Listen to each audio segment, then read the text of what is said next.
Doctor Padma ಗ್ಯುರ್ಮೆತ್, Padmashri 2026.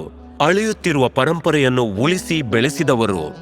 ಹಿಮಾಲಯದ ಮೌನದಲ್ಲಿ 2500 ವರ್ಷ ಹಳೆಯ ಒಂದು ಗುಣಪಡಿಸುವ ಸಂಪ್ರದಾಯ ನಶಿಸುತ್ತಿತ್ತು. ಸೋವಾ ರಿಗ್ಪಾ ನಾಡಿಮಿಡಿತ ಆಲಿಸಿ ಅಪರೂಪದ ಗಿಡಮೂಲಿಕೆಗಳಿಂದ ಗುಣಪಡಿಸುವುದು. ಡಾಕ್ಟರ್ ಪದ್ಮಾ ಗ್ಯುರ್ಮೆಟ್ ನಂಬಿದ್ದರೂ ಕೆಲವು ಪರಂಪರೆಗಳು ತುಂಬಾ ಪವಿತ್ರವಾದವುಗಳು, ಅವನ್ನು ಕಳೆದುಕೊಳ್ಳಬಾರದು ಅಂತ. ಸೋವಾ ರಿಗ್ಪಾ ಸಂರಕ್ಷಕರಾಗಿ ಅವರ ಪ್ರಯಾಣವು ಬಹಳ ಚಿಕ್ಕ ವಯಸ್ಸಿನಲ್ಲೇ ಪ್ರಾರಂಭವಾಯಿತು. ಆಗ ಇವರು ತಂದೆ ಔಷಧಿ ತಯಾರಿಸುವುದನ್ನು ಮತ್ತು ಜನರನ್ನು ಗುಣಪಡಿಸುವುದನ್ನು ನೋಡುತ್ತಿದ್ದರು. ಅವರು ಸೋವಾ ರಿಗ್ಪಾವನ್ನು ಆರಿಸಿದ್ದಲ್ಲ, ಸೋವಾ ರಿಗ್ಪಾ ಅವರನ್ನು ಆರಿಸಿದ್ದು. ಮೊದಮೊದಲು ಚಿಕಿತ್ಸೆಯ ಪದ್ಧತಿ ಕಲಿಯಲು ಇಷ್ಟವಿರಲಿಲ್ಲ, ಆದರೆ ತಂದೆಯವರು ಅವರ ಮನವೊಲಿಸಿದರು.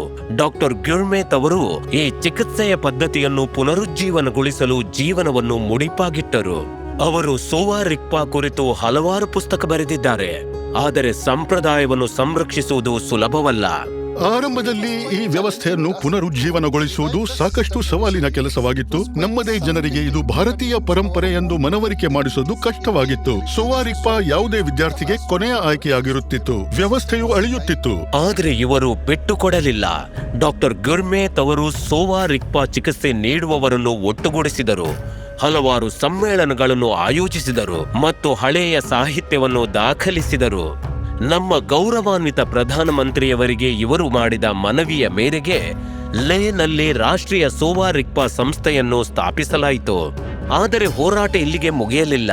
2014ರಲ್ಲಿ ನನಗೆ ಭಾರತದಲ್ಲಿರುವ ಚೀನಾ ರಾಯಭಾರಿ ಕಚೇರಿಯಿಂದ ಪ್ರೆಸ್ ರಿಲೀಸ್ ಸಿಕ್ತು. ಅದರಲ್ಲಿ ಸ್ಪಷ್ಟವಾಗಿ ಉಲ್ಲೇಖಿಸಲಾಗಿತ್ತು, ಯುನೆಸ್ಕೋದಲ್ಲಿ ಇದನ್ನು ಟಿಬೆಟಿಯನ್ ಚಿಕಿತ್ಸೆಯ ರೂಪದಲ್ಲಿ ಚೀನಾದ ಅಮೂರ್ತ ಸಾಂಸ್ಕೃತಿಕ ಪರಂಪರೆ ಎಂದು ದಾವೆ ಹೂಡುತ್ತೆ. ಡಾಕ್ಟರ್ ಗ್ಯುರ್ಮೆತ್ ಅವರು ಎಲ್ಲಾ ಉಲ್ಲೇಖಗಳನ್ನು, ಪೋಷಕ ದಾಖಲೆಗಳನ್ನು ಸಂಗ್ರಹಿಸಿ ಒಂದು ದಸ್ತಾವೇಜನ್ನು ಸಿದ್ಧಪಡಿಸಿದರು.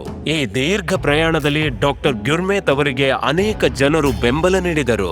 ನನ್ನ ಕುಟುಂಬವು ಬಹಳಷ್ಟು ತ್ಯಾಗ ಮಾಡಬೇಕಾಯಿತು. ಸುಮಾರು 25 ವರ್ಷಗಳಿಂದ ಯಾವುದೇ ರಜೆಯನ್ನು ತೆಗೆದುಕೊಂಡಿಲ್ಲ. ನನ್ನ ತಂದೆ ಆರೋಗ್ಯವಾಗಿದ್ದಾಗ ಮೆಡಿಸಿನ್ ಬುದ್ಧ ನಿನ್ನೊಂದಿಗಿದ್ದಾನೆ ಅಂತಿದ್ರು. ನೀನು ಉದಾತ್ತ ಕೆಲಸವನ್ನು ಮಾಡುತ್ತೀಯ, ನಿನಗೆ ಖಂಡಿತವಾಗಿ ಅದರ ಯಶಸ್ಸು ಸಿಗುತ್ತೆ ಎಂದು ಹೇಳುತ್ತಿದ್ದರು. ಹೊಸ ಪೀಳಿಗೆಯು ಪ್ರಾಚೀನ ಜ್ಞಾನದ ಕಡೆ ಮುನ್ನಡೆಯುತ್ತಿದೆ. ಡಾಕ್ಟರ್ ಗ್ಯುರ್ಮೆತ್ ಅವರ ಅವಿರತ ಪ್ರಯತ್ನಗಳ ಮೂಲಕ ಸೋವಾ ರಿಗ್ಪಾ ಉಳಿದುಕೊಂಡಿದ್ದಷ್ಟೇ ಅಲ್ಲ, ಅದಕ್ಕೊಂದು ಹೊಸ ಬದುಕು ಸಿಕ್ಕಿದೆ. ನಿಜವಾಗಿ ಒಬ್ಬ ವೈದ್ಯರ ಮಗ ಭಾರತದಲ್ಲಿ ಸೋವಾ ರಿಗ್ಪಾದ ಸೂತ್ರಧಾರ ಆಗುವಲ್ಲಿವರೆಗಿನ ಪ್ರಯಾಣ ಸ್ಫೂರ್ತಿದಾಯಕವಾಗಿದೆ. ಡಾಕ್ಟರ್ ಪದ್ಮಾ ಗ್ಯುರ್ಮೆಟ್, ಪದ್ಮಶ್ರೀ 2026. ಕೋಟಿ ಕೋಟಿ ನಮಸ್ಕಾರ.